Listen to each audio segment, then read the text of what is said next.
तो hello student of genius class में आपका स्वागत है। तो देखिए आ गए हैं डीवीआई और मैथ यानी वास्तविक संख्या का पार्ट।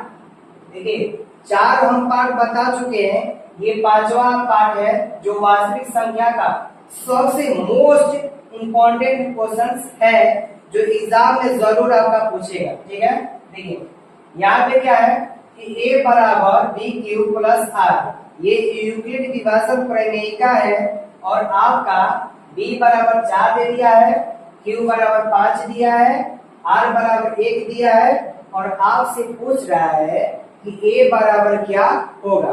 तो आप बताइए, यहाँ तो मेरा सूत्र दे दिया है कि a बराबर बी क्यू का मतलब होता है b गुना q, आप प्लस में r कर देना है। तो हमको कुछ नहीं करना है, यहाँ पे डायरेक्ट सूत्र दे दिया है। तो a है तो a, बराबर है तो बराबर, b का मान कितना दिया है 4, तो 4 रख दीजिए। यहाँ पे छुपा होता है गुना, तो गुना कर दीजिए। अब बताइए q दिया है, तो निश्चित सी बात है कि q बराबर 5 है तो 5 रख दीजिए।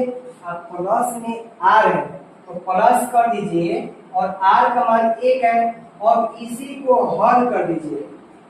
तो पंचों का आपका 20 होता है और 20 में 1 जोड़ेंगे तो कितना हो जाएगा 21, यही आपका क्या हो जाएगा आंसर।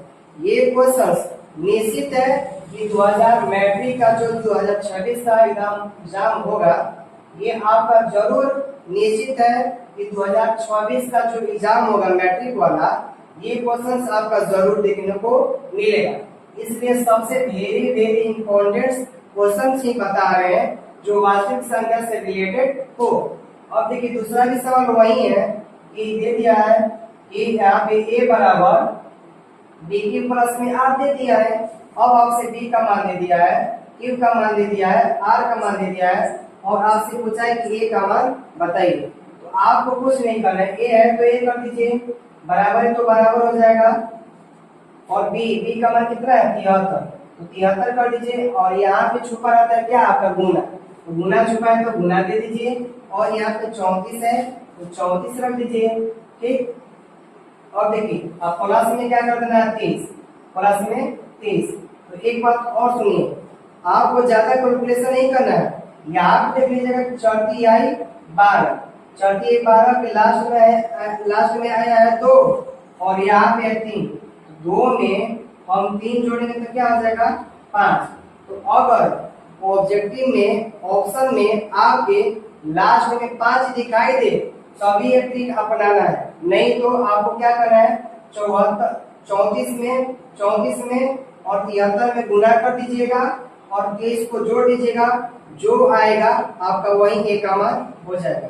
ठीक, अब देखिए अब यहाँ पे 156 बराबर 2 के पावर x गुना में 3 के पावर y गुना में 13 के पावर z, तो x plus y plus z का मान ज्ञात करें।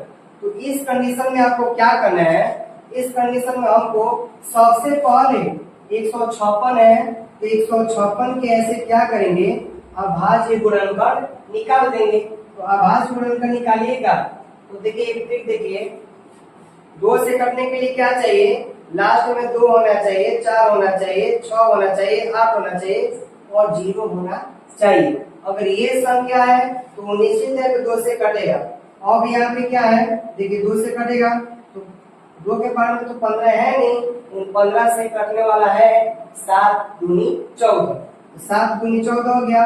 अब 15 में से 14 गया तो 1, इधर है आपका 6, ये कितना हो जाएगा 16, 2 के पावर में 16 कितने बार में है 8 बार में। अब कटा लीजिए, फिर आपका कटेगा 2 से कटेगा 3 दूनी 6, 9 दूनी 18, अब आपका 3 से कटेगा 13 दिया 39 और 13 कट गया आपका 13 गुना 1, 13 का पावर में 13 कितने बार में 13 बार में, एक बार में सॉरी एक बार।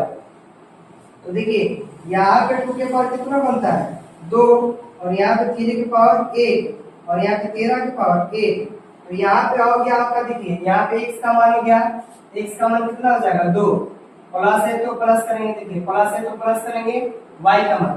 तो यहाँ पे देखिए 3 के पावर 1 है और यहाँ पे 3 के पावर y, यानी 3 से 3 ये कट जाएगा तो y बराबर क्या आ जाएगा 1, तो 1 इसमें जोड़ दीजिए, प्लस है तो प्लस।